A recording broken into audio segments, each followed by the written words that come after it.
We are constantly being bombarded with ideas of price manipulation of precious metals here in the West, financial institutions and central banks. But what about in China and the East? We're going to talk about that and so much more as we explore.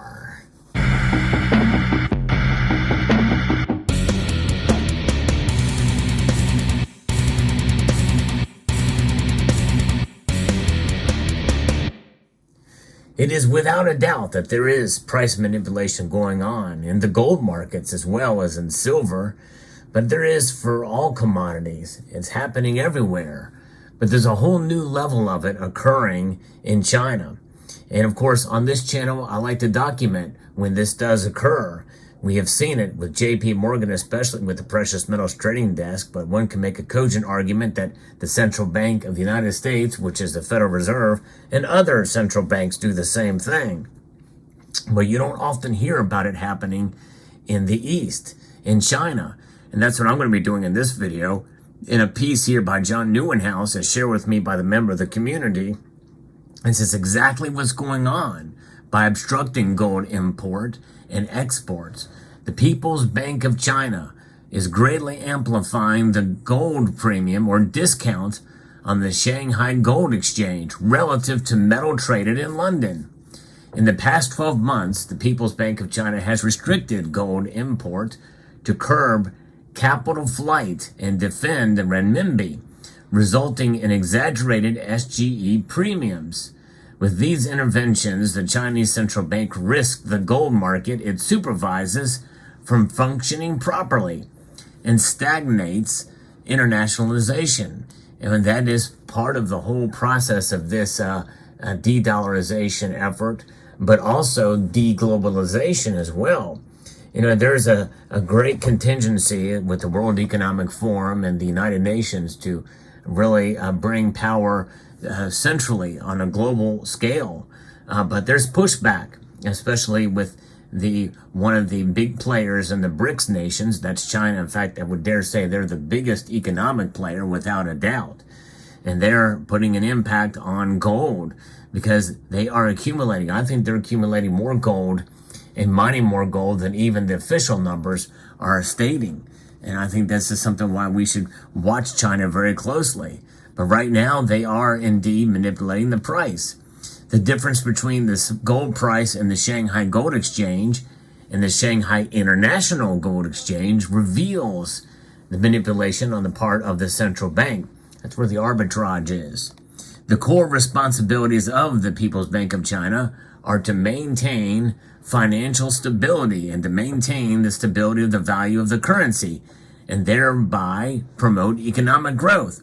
Boy, doesn't that sound familiar? That sounds like a very Western idea, does it not? That's exact modus operandi, or what the goal is and the responsibility of the Federal Reserve. To this end, the People's Bank of China wants to strengthen China's economic security by letting the population accumulate gold. Yeah, there you go. And nothing wrong with that, right? I think it's a good idea. In fact, it's ingrained in Chinese culture. Not so much here in the West, that's for sure. Additionally, the Chinese central bank uses capital controls to manage a renminbi's exchange rate. A dilemma arises, for example, when the Chinese people rush to buy gold as a form of capital flight, which undesirably weakens the renminbi. And, you know, when they want financial stability and to provide the stability of the currency at the expense of gold, they're going to do it. That's right. Because they don't want any constraints. So they want to try to be able to manage the currency. If they got to do something to manipulate gold to do it, they will do it. That's what central banks do. Which is why it's a good idea that the Chinese people indeed are accumulating more gold, even from the smallest units, that's the 20th of an ounce gold coin like you see here, all the way up to 1 ounce gold, and other in bullion form like you see here, but also in the form of gold jewelry. You see wearable wealth increasingly in the Middle East and also in the Far East as well. Since 2016, there have been several periods in which the People's Bank of China restricted gold imports into the Chinese domestic market to stem capital flight, lifting SGE premiums over the international benchmark, which is the London spot price. Remarkably, when there's no capital flight and China is a net gold importer, the People's Bank of China seems to aim at a 0.5% floor for the Shanghai Gold Exchange premiums. Gold export from the domestic market is more or less prohibited by the People's Bank of China. Yeah, that's right. You can't export it out. As a consequence, when the Chinese turn into net sellers, as happened in 2020, we know what happened in 2020, gold on the Shanghai Gold Exchange trades at a steep discount versus London. Yeah. So I guess they want to protect some of that as well too. So how do you measure the interference from the People's Bank of China? Well, you track it by the People's Bank of China is manipulating the Shanghai Gold Exchange by curtailing imports or exports is fairly easy. If the gold price on the gold exchange and the Chinese domestic market differs from the gold price on the Shanghai International Gold Exchange and the Shanghai Free Trade Zone, the PBOC, which is the People's Bank of China, is interfering. Gold traded at both the SGE and the international SGE is located in Shanghai and should not differ in price, lest the PBOC creates a discrepancy.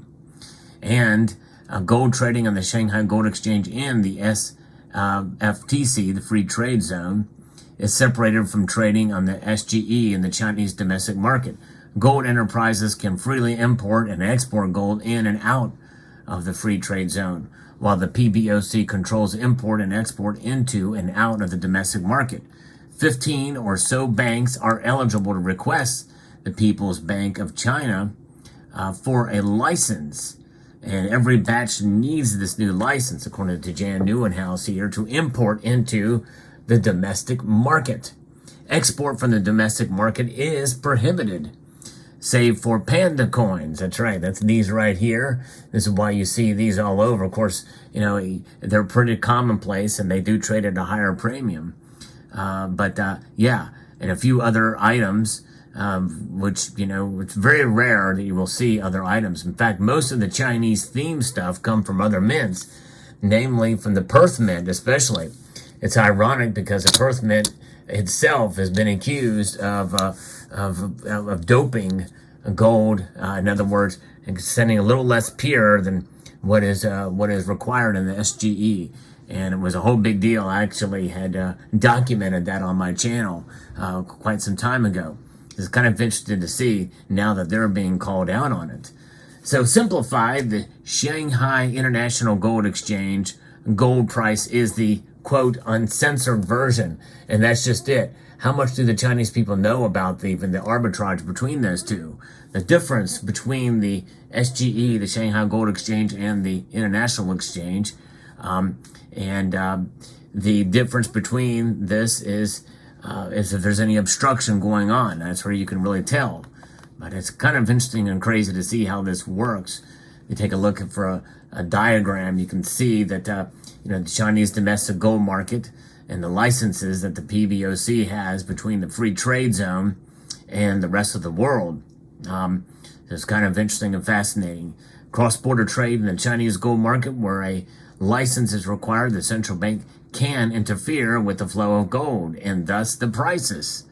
And there is a history of this kind of interference with the People's Bank of China, and a sense of their antics. You had to look at a chart showing SGE and SGEI premiums against the U.S. dollar and London, and there's quite a difference over the course of time. That if you were to look at that chart, you can see it. But the first years after the SGEI was initiated, the premiums coincided. But then in 2016, the SGE premium started to drift higher than the SGEI premium because they were battling capital flight. But then in 2017, the capital flight storm was over. However, SGE and SGEI premiums didn't realign as they should have then. the PBOC kept stalling imports to set SGE premiums lower, bound at 0.5%. And so that is kind of the idea of kind of what's happened through that time. Around 2020, the Chinese became net sellers and the price went up, though the People's Bank of China wouldn't allow exports from the domestic market, causing gold on the exchange to trade at a steep downward discount to the price of the free trade area.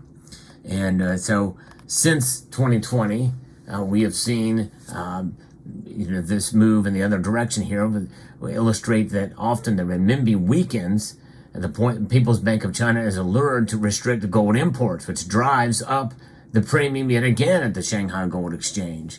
And they're limiting import licenses on the back of a weak renminbi. And this was happening as recently as the current month that this video is being recorded in July of 2023. So essentially, at some point in the future, the People's Bank of China will need to cease interference for its gold market to continue to function in a proper manner. The blocking of exports, for example, is a major problem. China as a whole can buy gold in amounts tolerated by the People's Bank of China, but cannot sell. What if the Chinese citizenry starts to fully grasp that they can't sell at the international price at all times? What's the point of owning gold if you can't sell it? All sorts of unintended consequences can be thought of. Perhaps when the international price spikes drastically, people will sell to smugglers that arbitrage between the domestic market and abroad, dislodging the Chinese gold market as well as it was carefully designed by the People's Bank of China. Or the Chinese people will lose interest in owning an asset that has limited upside. And, you wouldn't think that they would really want that. But if they really want to control the people, such as they're doing with their CBDC, this might be one method that could come to the West as well. So there's a warning. And hence, maybe it will be a black market. And this is kind of what he is referring here to, that you have a black market. Either way, we know the gold is valuable no matter what central banks say it is. Even those central banks that are more friendly to it in the East, and if it's a part of their culture, the culture knows it. And so gold has outlasted this type of stuff before and will continue to outlast it. And that is a remarkable beauty of gold. It is indeed a store of value. It is a tier 1 asset, as noted by the Central Bank of Central Bankers. And you can bet your bottom dollar or your bottom yuan or whatever other kind of currency you can have, that gold will stand the test of time and it will survive this if the people will stand up. And I think they should in China. Let me know what your thoughts are about this information. And thanks again to a member of the community who sent this to me. I hope you found this video informative, insightful, and educational. I would like to extend a multitude of gratitude to you all for taking this time to watch, and to encourage you to please rate, share, comment, and subscribe.